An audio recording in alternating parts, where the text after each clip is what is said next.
Bismillahirrahmanirrahim. Assalamu alaikum. I am your science teacher from IYS school system, and today I am going to teach science class 8, unit number 2, sensitivity in living organisms. Before moving forward, I want to say something. Keep your science books with you, students, and take screenshots of each slide which will be shared with you. Now, students, we come to the topic.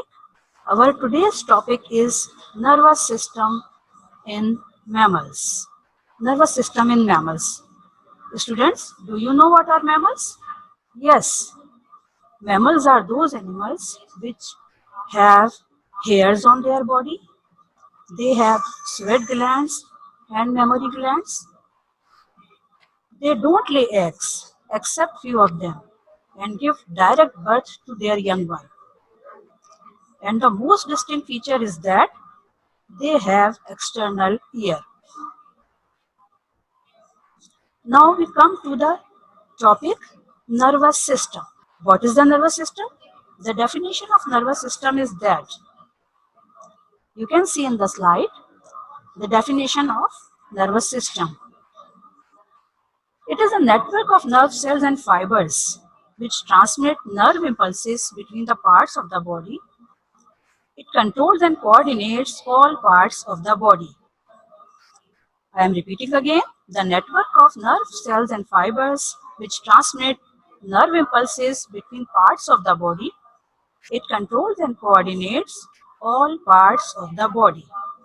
For our better understanding, in other words, we can say the nervous system is like a network that carry messages to and from the brain and spinal cord to the different parts of the body.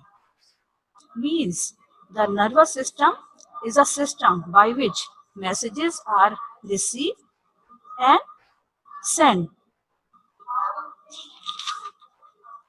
In this definition, students, you find out different terms. These terms are nerve impulses and the nerve cells. What are nerve impulses? These are the messages or information. Nerve impulses actually are the messages or information that are conduct in the form of impulses. Messages conduct in the form of impulses, and these impulses are very much fast. These messages are very fast. They are very quick. Due to this, these messages are called impulses. They transmitted within a fraction of a second. Nerve impulses transmitted within a fraction of a second. Now, the nerve cell, the spinal cord, brain, and whole nervous system are made up of a special kind of cells which are called nerve cells or neuron. Now, we come to the parts of nervous system. Nervous system consists of three parts: brain, spinal cord, and the nerves. Brain, spinal cord, and the nerves. These are the parts of nervous system in mammals. Nervous system of mammal composed of two different systems or two different parts. What are they? These are peripheral nervous system, which is abbreviated by PNS, and second one is central nervous system, which is abbreviated by CNS. PNS for peripheral nervous system and CNS central nervous system. Peripheral nervous system is made up of nerves. The nerves which arise from brain and the spinal cord. It is made up of two kind of nerves. The nerves which arise from the brain are called the cranial nerves, and the nerves which arise from the brain are called the cranial nerves. These are in paired form, and the nerves which arise from the spinal cord are called the spinal nerves. Peripheral nervous system is composed of these two types of nerves, the spinal nerves and the paired cranial nerves. Why do we call the nerves cranial nerves? Because they arise from the brain, and brain is enclosed in a bony case which is called cranium. Due to this, the nerves which arise from the brain are called the cranial nerves. What is the task of peripheral nervous system? Peripheral nervous system is the link between an animal's environment and its central nervous system. Means it connects the two animal's environment and its central nervous system. You can see the picture in the slide. The yellow lines show the peripheral nervous system. These are the nerves which arise from the brain and the spinal cord. Peripheral nervous system has two types of components. Number one, sensory components. These are those components that bring sensory information to central nervous system.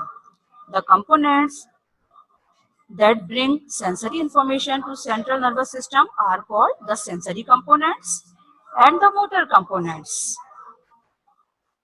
are those components that carry neural commands or orders from central nervous system to the effectors, and these effectors usually are muscles. We can say the sensory components are made up of sensory nerve fiber or sensory cell, and the motor components are made up of motor nerve fibers which are made up of motor nerve cell. You can see the picture of motor nerve cell in the slide. Such information are in the form of nerve impulses. A nerve impulse is the way nerve cells, neuron, communicate with one another. In simple word, we can say that brain and spinal cord, which are made up of thousands of cells, which are very much specialized for the purpose of receiving and transmit nerve impulses. In the slide, you can see the one type of cell, motor nerve cell, and the another slide, you can see the another type of cell, which is sensory nerve cell. Okay, students, now we will move to the central nervous system. Central nervous system is composed of brain and spinal cord. As I said earlier, the central nervous system consists of brain and spinal cord, while the peripheral nervous system consists of nerves which arise from the brain and spinal cord. The brain is enclosed in a bony case called cranium, and the spinal cord is protected in the vertebral column. The spinal cord actually the continuation of a brain. It is connected to the brain at the top, and when it passes down to the vertebral column in a neural canal, then it gives off millions of branches called nerves. Nerves are made up of nerve cell, as I said earlier, or neurons, which are highly specialized. For which purpose? For the purpose of receiving or transmits nerve impulses. Now, the structure of nerve cell or a neuron. Neuron or nerve cell actually the functional unit of the nervous system. Each nerve cell has a cell body. Either it is a motor nerve cell or a sensory nerve cell. Both have a cell body which is made up of large nucleus in the center and a dense granulated cytoplasm, which gives the cell body a grayish appearance because it has gray color. So it gives the body a grayish appearance. The second part of the nerve cell is dendrites. Cell body has short branched processes called dendrites. From the dendrites, a single long process which is called axon arise. These are the three parts of neuron or a nerve cell. Number one, a cell body. which has a nucleus and granulated cytoplasm. Second part, dendrites, which arise from the cell body, and the axon, which is a long process, arise from the dendrite, from the cell body. An axon or nerve fiber is a long slender projection of a nerve cell or neuron that conduct electrical impulses away from the neuron's cell body. Students, now, how the transmission of nerve impulses take place? How the nerve impulses transmitted? This is the way which is given on the slide. First, dendrites receive the messages. Then they send these messages to the cell body, pass them to the cell body, which then passes them out through the long axon to the dendrites.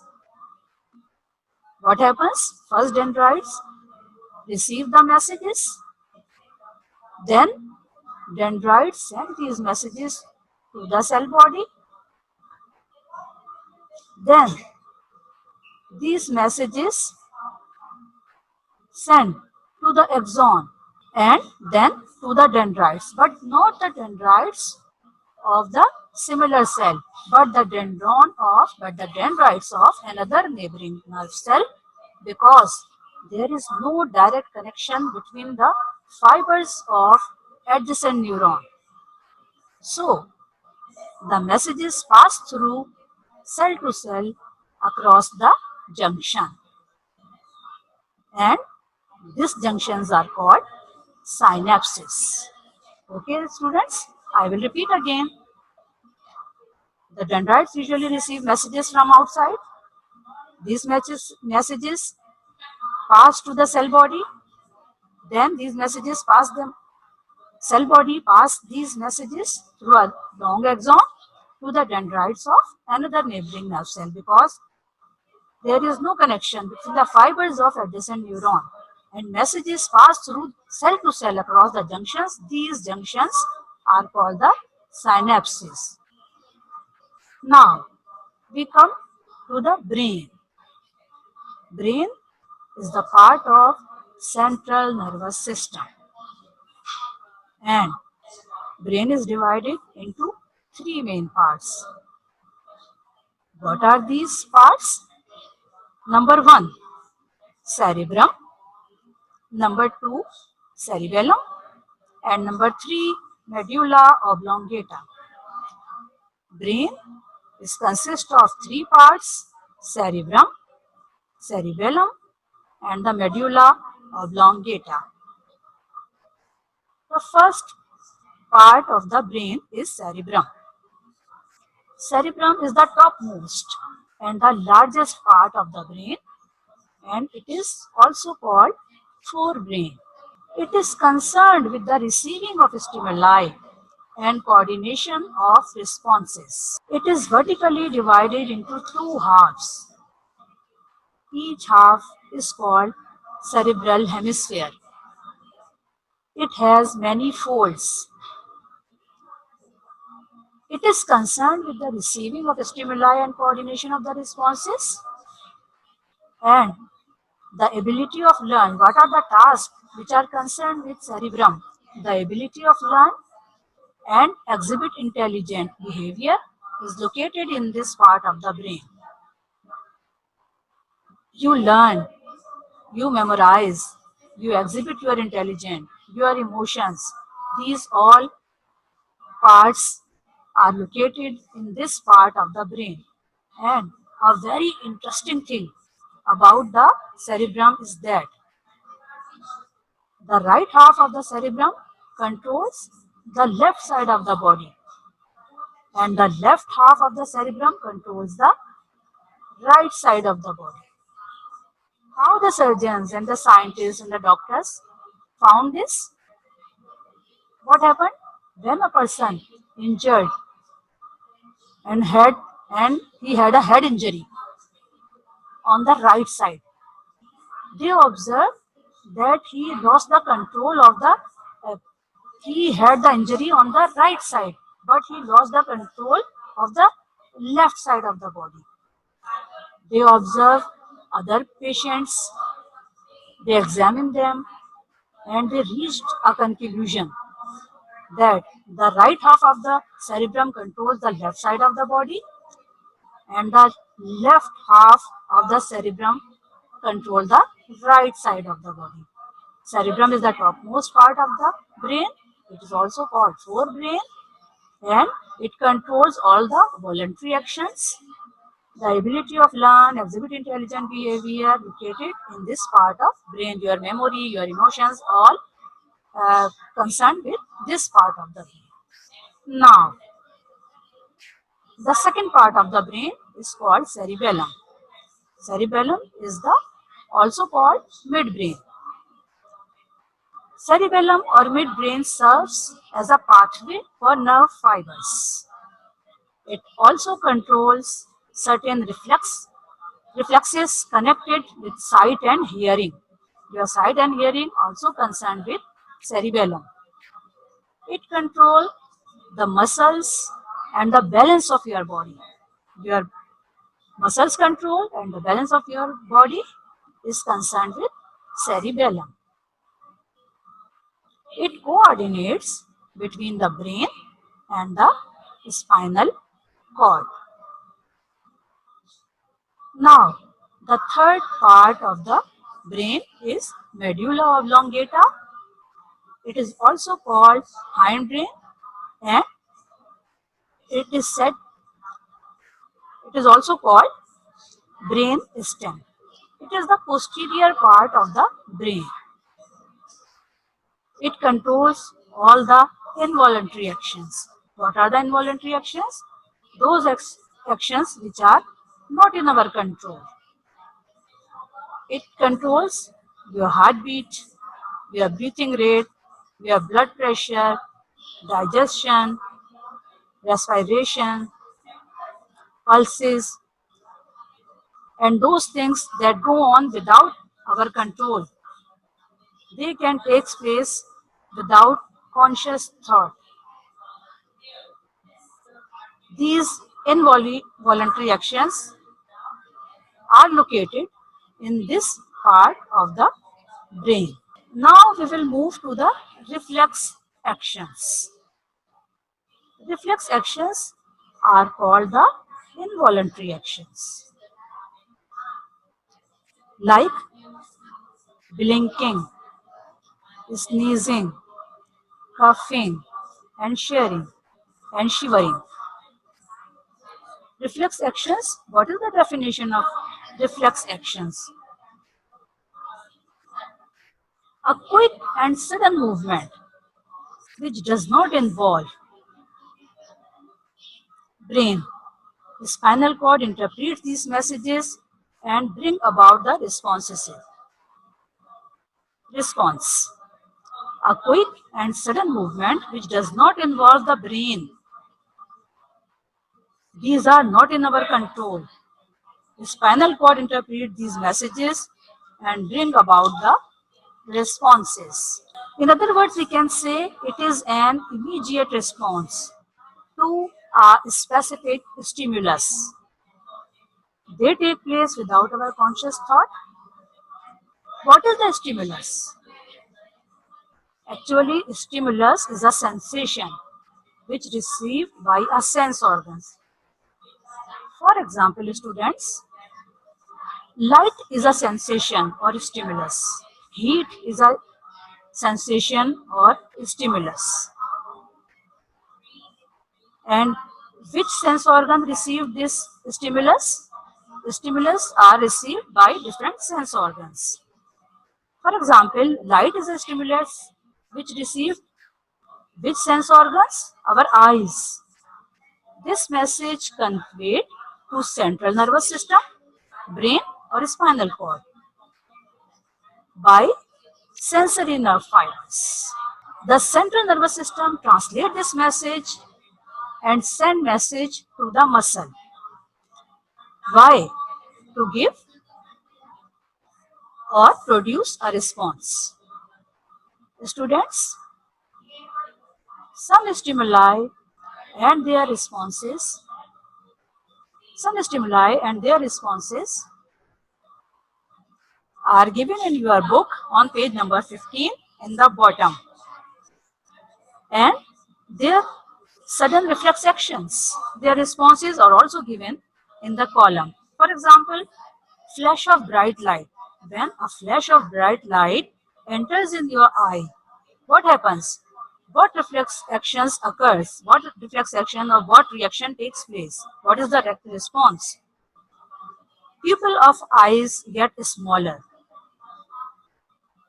Next stimulus is a speck of dust touches your eye. When the dust particle touches your eye, what is the reflex action? What is your response? Your eyelid blinks. When the food enters on in the windpipe, what reflex actions take place? What is the response? What is the reaction? Coughing is the reflex action or response. And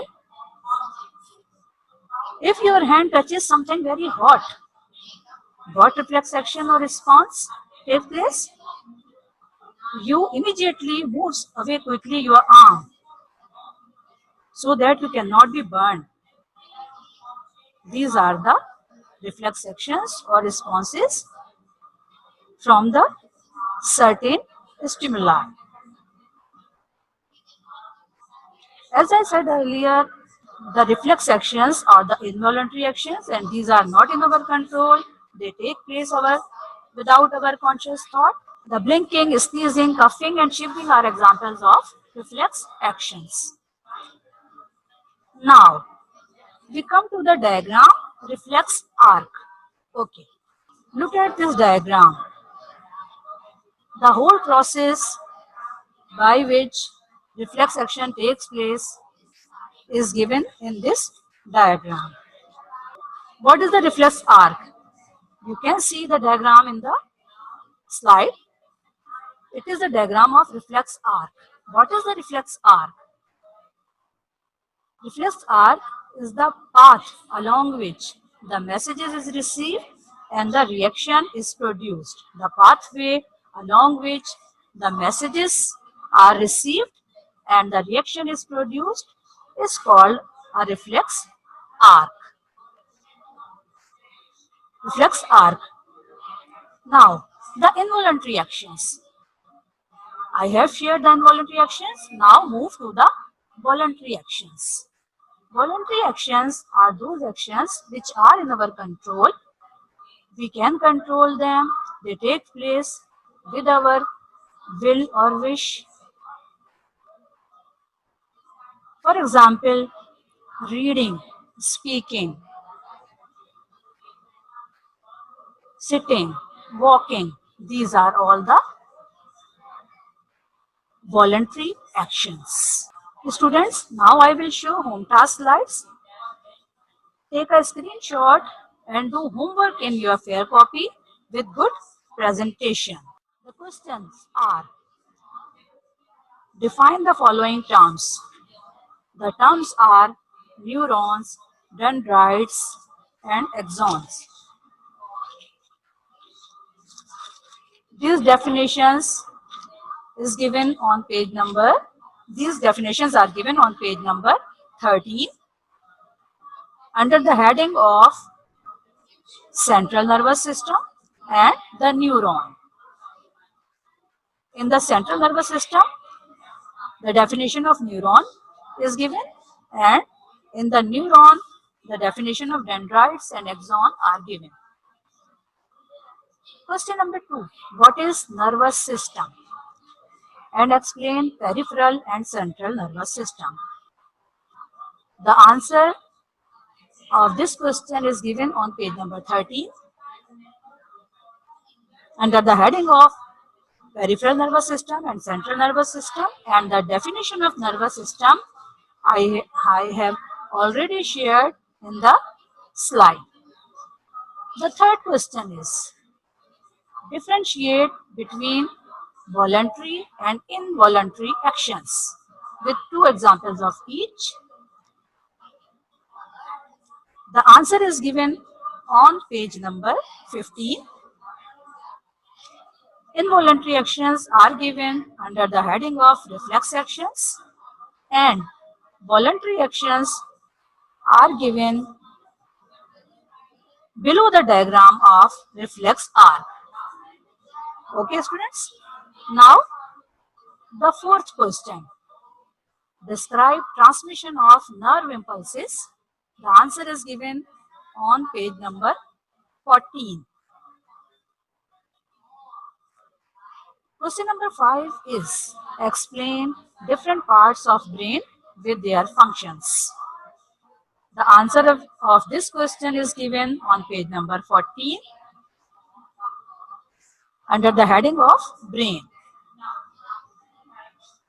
Question number 6 is the diagram drawing questions. Draw and label the following diagrams. Number 1, motor nerve cell, which is given on page number 14. Number 2, parts of brain, also given page number 14. Sensory nerve cell, the diagram is on page number 14. And the reflex arc, the diagram of reflex arc is on page number 15. Now students, take care of you and Allah Hafiz.